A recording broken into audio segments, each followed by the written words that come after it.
with a surge in a certain type of car sale. More and more buyers finding big savings right now. So what's fueling the buyer's market? ABC's Marcy Gonzalez on getting the most for your money. Used car sales revving up, expected to hit record levels. 3 million used cars are about to hit U.S. dealerships all at once, and it could flip the market overnight. For 3 years, supply chain chaos and record low interest rates turned the used car market into a bizarre gold rush. Values soared, payments hit record highs, and cars became investments instead of liabilities. But the dam that's held back supply is cracking. Repossessions, lease returns, and rental fleet sell-offs are all about to hit at the same time. Which models will lose the most value first? Why could some buyers get burned even as prices drop? And how could this shake the entire U.S. economy, not just car sales? What's happening? For decades, the used car market was a place where vehicles lost value the moment they left the lot. Then came March of 2020, and everything flipped upside down. Prices did not just hold steady, they climbed at an unprecedented pace. A used luxury sedan that once sold for around $50,000 could suddenly command $71,000, a staggering 44% jump. It was as if the laws of depreciation had been suspended, replaced with a bizarre new reality where cars became investments. This surge was not just a curiosity for market watchers, it hit the average American driver hard. The United States has one of the highest rates of vehicle usage in the world, and the sharp rise in prices sent average monthly payments soaring to $733. For countless families, what had once been a manageable cost ballooned into a budget-crushing burden. The pandemic's supply chain disruptions created scarcity, but pent-up demand and low interest rates added fuel to the fire. Like water piling up behind a dam, the pressure has been building. Now, the cracks are showing. The forces that held prices unnaturally high are weakening. Repossessions, lease returns, and dealer inventory shifts are aligning in a way that could break the market open. And once that dam bursts, the surge will not be gradual.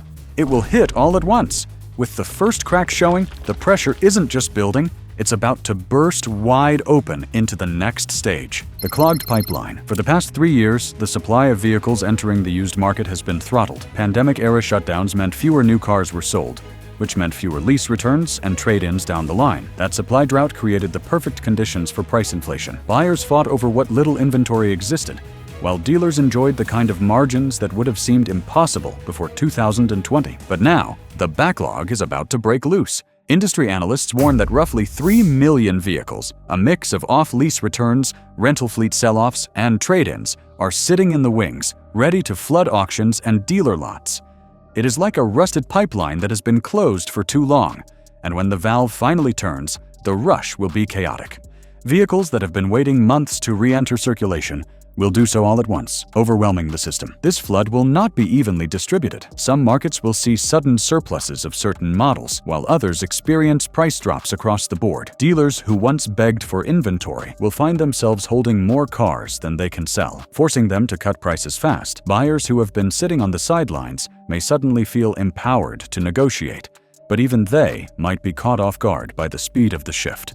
The pipeline is opening and the pressure is building, but what happens when the wrong kind of inventory comes pouring through? Once the valve turns and the flow starts, what comes out will not match what buyers are waiting for. If you're finding this breakdown useful, hit that like button. It tells me to dig even deeper into stories like this. And drop a comment. Do you think prices will crash hard or just dip a little? The mismatch meltdown. Imagine stocking your shelves with bread just as everyone in town decides they are only eating rice. That is the kind of mismatch the used car market is about to face. A huge portion of the vehicles coming back into circulation are sedans and compact cars, body types that have fallen out of favor as buyers flock to SUVs and trucks. This imbalance is a direct result of leasing patterns from several years ago, when gas prices were lower and compact cars were still in fashion. Those leases are ending now, and the returns are filling dealer lots with models that may be fuel efficient, but are not what most consumers want. Meanwhile, the vehicles that are in high demand, larger SUVs, pickup trucks, and crossovers, remain in tighter supply, which will likely keep their prices more stable. For dealers, this mismatch creates a nightmare scenario. They will need to move the less desirable inventory quickly, which means deep discounts and slimmer margins.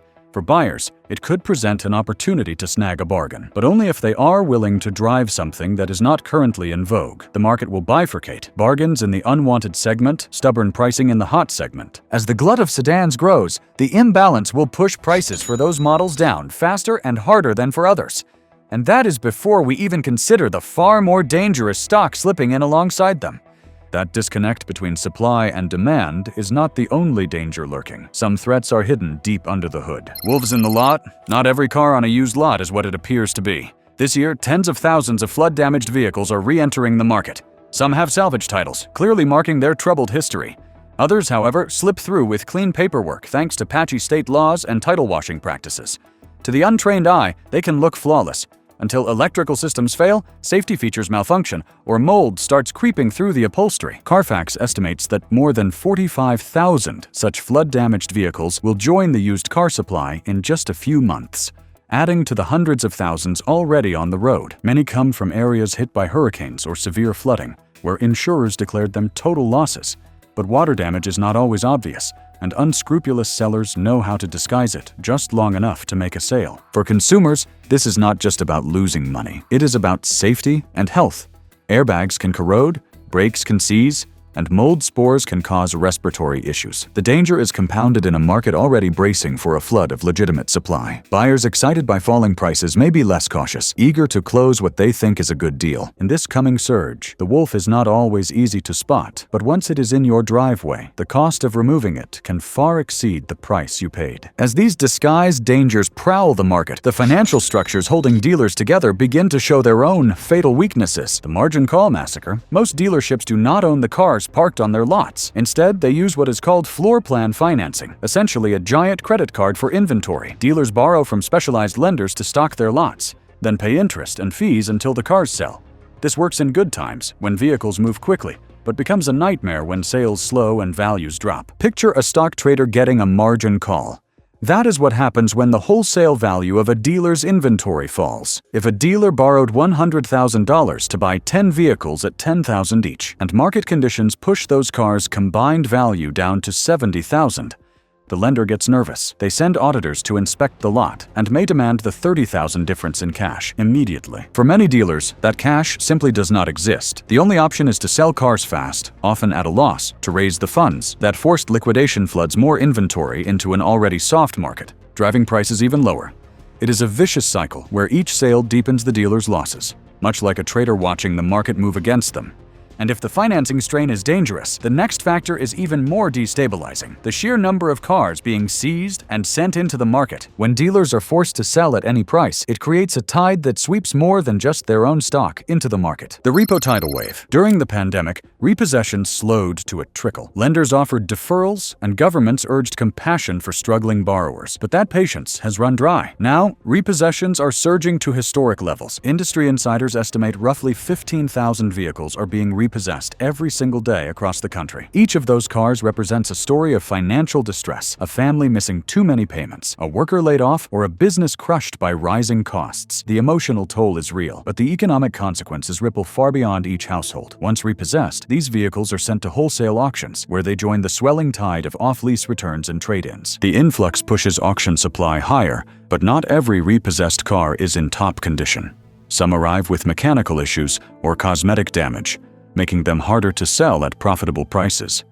Yet even at lower valuations, the sheer volume puts downward pressure on the entire used car market. Dealers face tough choices: buy these repos and risk slow turnover, or pass and lose potential customers to competitors who price aggressively. The tide is relentless, and just like water surging through a breached seawall, it shows no sign of slowing. But even as more cars reach auctions, many are hitting a strange, frustrating traffic jam once they get there. What hits the auctions next doesn't just sit.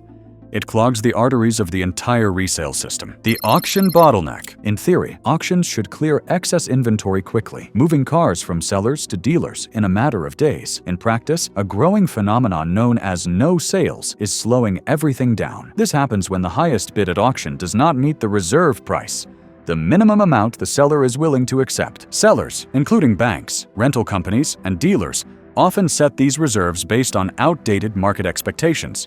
They remember the pandemic years, when used cars could command outrageous prices and refuse to adjust downward. As a result, vehicles pass through the auction lane unsold, week after week, accumulating fees and taking up valuable space. The image is like a traffic jam in a tunnel. Cars are ready to move, buyers are lined up, but no one can get through because the seller refuses to budge. Over time, the stalled vehicles pile up, creating visible overstock that signals to the market that supply is ballooning, even before those cars officially re-enter circulation. This standoff delays the inevitable price correction, but makes it sharper when it finally comes.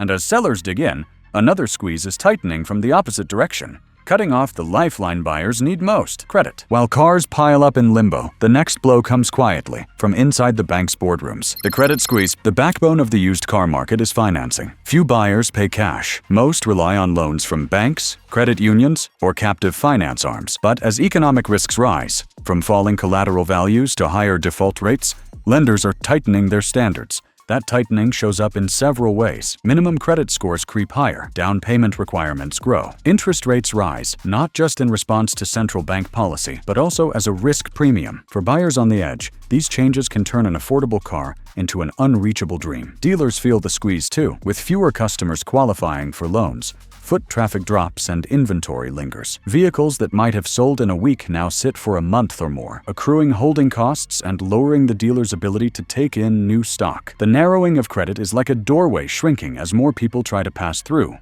The result is a jam that frustrates everyone. For the broader market, the timing could not be worse. Just as supply is set to flood in, demand is being choked by stricter lending rules. That imbalance threatens to deepen the coming glut, turning a market correction into something more like a crash. With financing doors narrowing, the pressure shifts downstream to the very businesses and buyers that keep the industry alive. The dealer death spiral. When the math no longer works for a dealership, the decline is rarely gentle.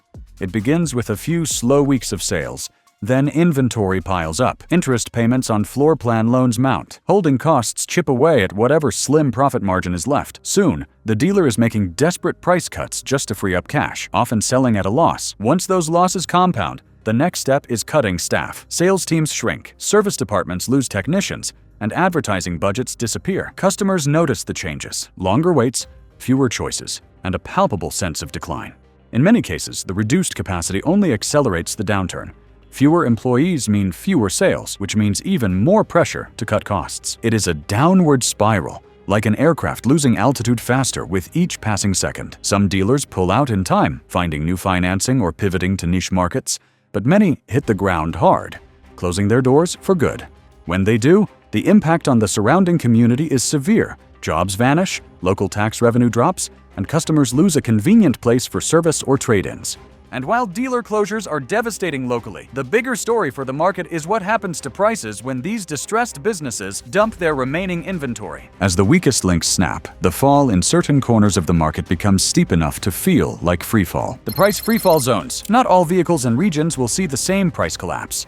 Some will plummet faster and further than others, creating what industry insiders call freefall zones. These are pockets of the market where supply vastly outweighs demand, pushing values over a cliff edge in record time. For example, urban areas already saturated with compact sedans may see those prices drop by 20 or even 30% within months. Fleet-heavy regions, where rental agencies are unloading thousands of nearly identical cars, will experience similar falls. Meanwhile, rural areas that rely heavily on trucks might hold value a little longer, until the backlog of trade-ins and repos catches up. Model type also matters. Luxury vehicles with high maintenance costs tend to depreciate quickly in a downturn, as fewer buyers can justify the expense. On the other hand, fuel-efficient hybrids may maintain more stable pricing, especially if fuel costs rise. The point is that the crash will not be uniform, and that patchwork will create both opportunity and confusion for buyers and sellers alike. But knowing where the cliff edges are is only part of the game. Many consumers, seeing the ground crumble beneath certain prices, will take a calculated risk, waiting even longer before they make their move. Those sudden drops trigger a dangerous pause in buyer behavior, setting up a tense standoff across the market. The buyer's bluff. In a volatile market, timing can mean the difference between saving thousands and overpaying. Buyers sense that prices are falling, and many will decide to wait it out, confident that the longer they hold back, the better the deals will get. This collective hesitation creates a standoff. Dealers need to move inventory to stay alive, but the customers are in no hurry to buy.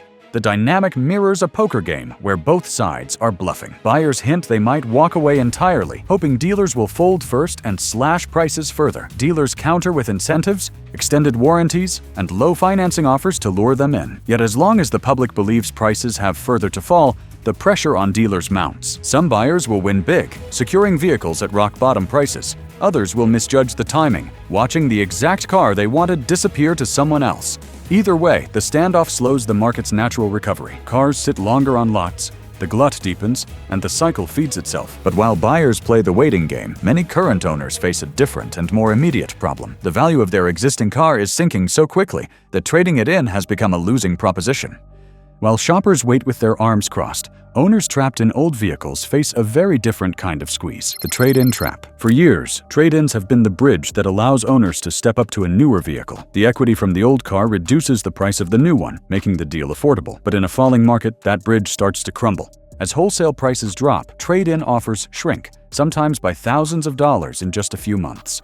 An owner who expected to get $15,000 for their used SUV might now be offered $11,000. That $4,000 gap can destroy the affordability of the upgrade they had planned. For those who financed their existing car with a small down payment, the situation can be even worse. Falling values can leave them upside down, owing more on their loan than the car is worth. In that case, trading in requires rolling the negative equity into the next purchase, increasing monthly payments and interest costs. It is a trap that keeps owners stuck in vehicles they want to replace, unable to move without financial pain. The result is fewer transactions overall, which only worsens the backlog of unsold cars. Demand shrinks further, just as supply keeps growing, the perfect conditions for the market's final, most disruptive stage. Once that upgrade path is blocked, the shockwaves begin to ripple out far beyond the dealership lot. The Keystone Pull. Every market has structural supports, invisible yet essential components that keep the whole system standing. In the American auto industry, the used car market is one of those supports, a keystone in the arch. Pull it out, and the weight of jobs, local economies, and even political stability begins to press dangerously on what remains. When used car values fall sharply, dealerships lose revenue. That translates into layoffs for sales staff, mechanics, and administrative workers. The impact stretches beyond the lot. Independent repair shops see fewer customers, parts suppliers face lower orders, and advertising firms lose contracts. Entire local economies in smaller towns, where a dealership might be one of the biggest employers, feel the shock. Politically, the collapse of this market will fuel debates about economic policy, trade rules, and consumer protection. Lawmakers in auto-heavy states will push for relief, while others will use the crisis as evidence in broader fights over interest rates, labor rights, and manufacturing strategy. The fragility becomes clear. A market many took for granted is revealed as a pillar, holding far more weight than anyone realized. And in the scramble to keep that arch from falling, one idea will take center stage, moving the excess cars somewhere else entirely. Under that growing strain, one proposal keeps resurfacing: a high-stakes plan to make America's surplus someone else's solution. The export gamble. On paper, exporting surplus used cars sounds like an elegant solution. Ship them to markets in Latin America, Africa, or parts of Asia where demand still outpaces supply. The excess inventory disappears from domestic lots, and foreign buyers get affordable transportation. But reality complicates the plan. First, there are logistical hurdles: shipping costs, customs requirements, and the challenge of finding reliable partners abroad. Second, there is market volatility. Currency swings can erase profit margins overnight. Political instability or sudden regulatory changes in destination countries can halt imports entirely. There is also the risk of sending the wrong vehicles. Large American SUVs may not suit the fuel economy or road conditions in many overseas markets. Flood-damaged or high-mileage cars can harm the reputation of exporters, triggering backlash and tighter import restrictions. In short, the export path is like loading ships in a storm. If the timing and execution are perfect, it can save the cargo. If not, it risks losing the load entirely and damaging future trade routes. And while exporters weigh these gambles, domestic buyers will be facing an entirely different temptation: the promise of bargain basement deals on local lots.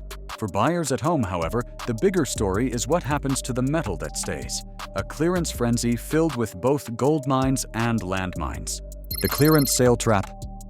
The headlines will be irresistible: record low prices, slashed financing, dealer desperation. For bargain hunters and opportunistic investors, the used car collapse will seem like a once-in-a-generation buying opportunity.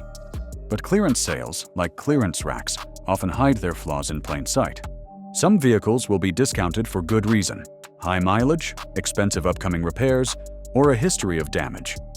Others may look fine on the surface, but carry hidden problems, from electrical faults to flood-related corrosion that will surface months later. For investors considering bulk purchases to resell later, timing is everything. Buy too early, and values may drop even further before the market stabilizes. Buy too late, and the best inventory will be gone, leaving only the least desirable stock. This is where cautious optimism must prevail. There will be genuine opportunities, especially for buyers who do their research and insist on thorough inspections. But just as often, the deal of the century will turn out to be a financial sinkhole. And beyond these short-term plays, there is the deeper question: how will the landscape of mobility itself change once this storm has passed? Once the bargains are picked clean and the dust begins to settle, the real question looms. What does the next chapter of America's automotive story look like? If you've stuck with me this far, you're clearly serious about staying ahead of the curve. Hit subscribe and turn on notifications, because the next update could be the one that saves you thousands. Don't just watch the market change, be ready before it happens. The road ahead. When the floodwaters of the used car collapse recede, the terrain will not look the same. Dealers, lenders, and manufacturers will have adapted to new realities. Some surviving, others gone for good. For consumers, the experience may fundamentally shift how they approach car ownership. Subscription models, long resisted in the United States, could gain traction as people shy away from the risks of long-term financing. Ride-sharing and car-sharing services may see renewed growth, especially in urban areas where owning as a depreciating asset feels less appealing. Policies encouraging electric vehicle adoption could accelerate, reshaping not just what people drive, but the entire ecosystem of maintenance, fueling, and resale. Culturally, the idea of a car as a permanent fixture in one's life may weaken. Younger generations, already less attached to vehicle ownership, could embrace more flexible mobility options. Rural and suburban areas will adapt more slowly, but even there, the economics of buying, selling, and trading cars will operate under a new set of rules. The road ahead is like a foggy dawn, uncertain, with both promise and danger hidden just out of view. But one thing is clear: the used car apocalypse will be remembered not simply as a crash, but as the turning point when America's relationship with the automobile changed forever. By now, you see the signs. The used car market is shifting faster than most people can react. Don't just be another bystander watching prices and opportunities pass you by. Subscribe right now, hit the notification bell, and stay ahead of the chaos. Every update could mean the difference between saving thousands or losing them. This story isn't over, and you'll want to be here when the next chapter breaks.